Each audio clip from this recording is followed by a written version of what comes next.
source. Blind people. When blind people get an operation or other treatment that restores their sight, one of the biggest surprises for them is that objects appear smaller when they're farther away. This is bewildering to people who've been blind all their life, because they have the idea that objects always stay the same size, so they should look the same size, but they don't. This is one of the biggest surprises for blind people who regain their sight, blind from birth.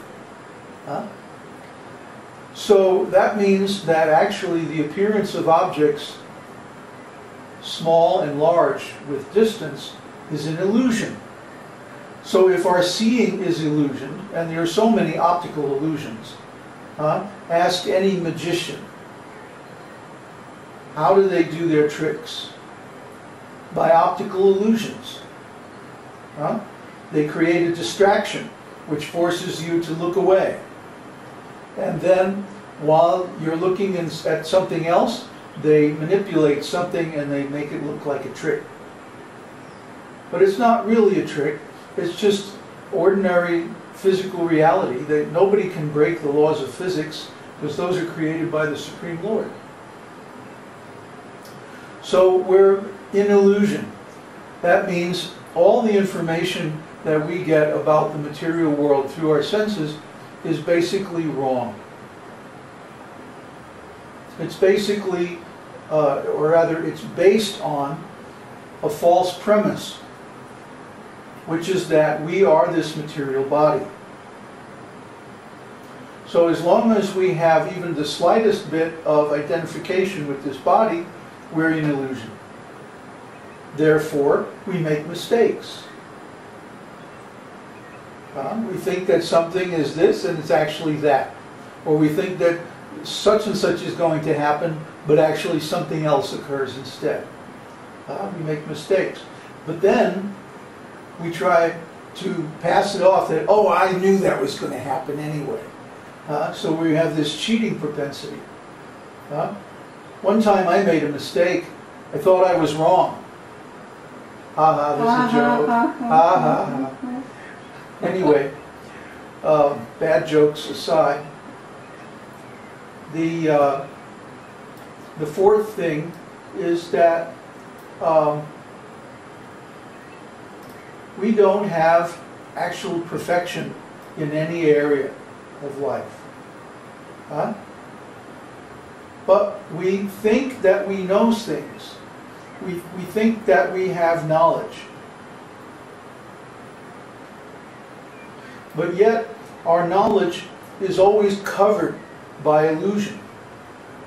So what to speak of ordinary things, like objects appearing smaller when they're farther away? When we try to understand really important things like the nature of God, reality, the creation of the world, and so on, how can we come up with the truth, because we can't even see the whole world? And we don't even remember the creation because we weren't there. But how can we know anything about the creation or about the structure of this world? Because our observing position, our observing platform is so limited that we really can't get accurate information about it.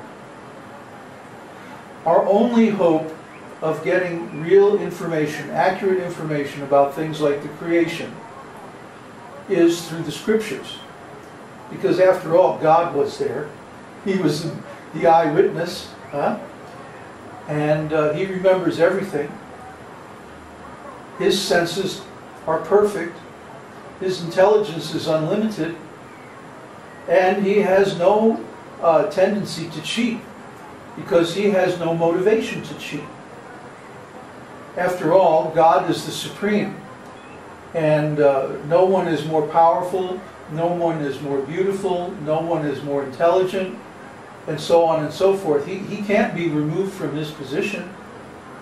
So He has no motivation to lie. So when God gives the account of creation in the scriptures, we can trust that this is correct. There's no reason for it to be anything but. So when we encounter these different theories, they all basically suffer from the same defect.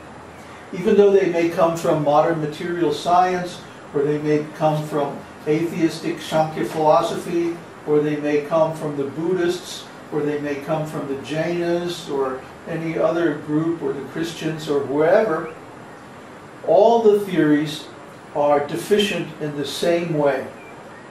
And Vedānta-sūtra points this out, that the defect of all atheistic theories of creation is that they assume that matter has energy and intelligence. Let me run that by you again.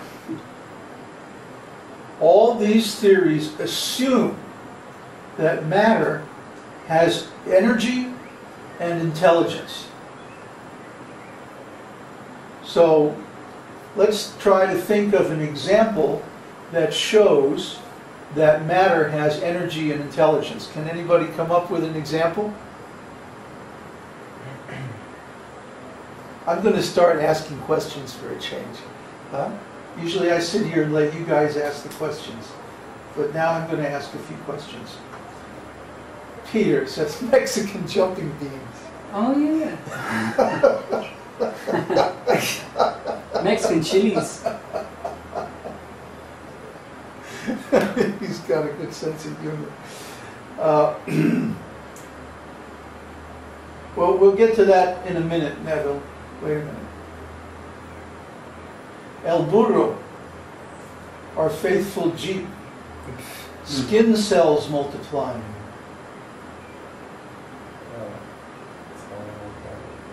Come on, come on. I'm just holding back because I would have to refute all that. No, don't worry, we'll get around to refuting it soon enough. Oh, here's a thought experiment for you. Go out and take a rock and go way out in the desert and put the rock in the middle of the desert.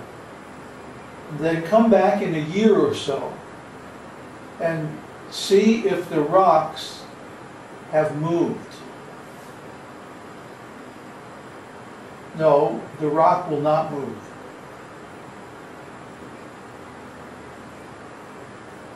Peter, you just need to sort of be quiet and listen for a while, okay? Matter does not have its own energy. It only moves when something else acts on it.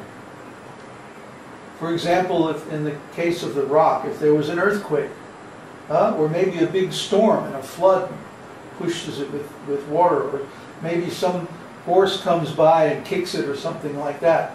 But barring some kind of interference, the rock is just going to sit there for 1,000 years, 1,000,000 years. It's not going to do anything. Matter is inert.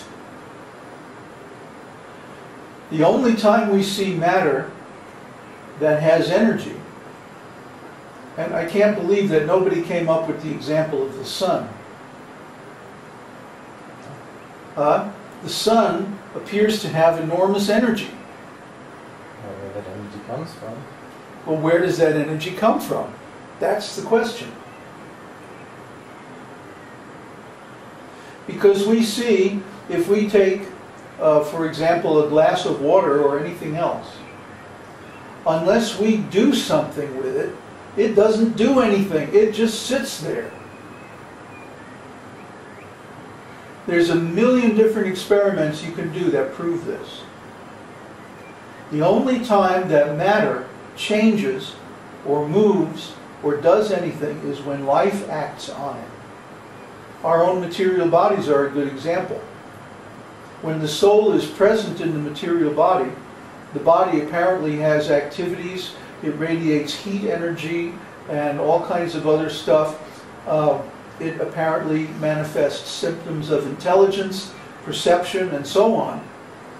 But as soon as the soul leaves the body the body becomes inert. And it starts to lose its organization.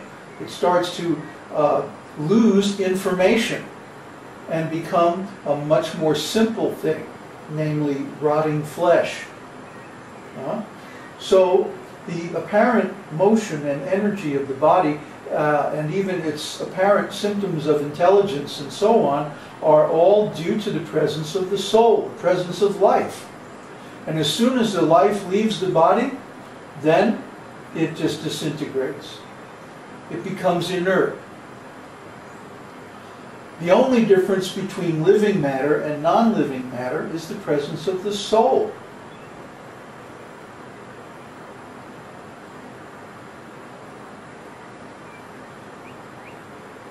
Well, any system that demonstrates energy, like for example the sun,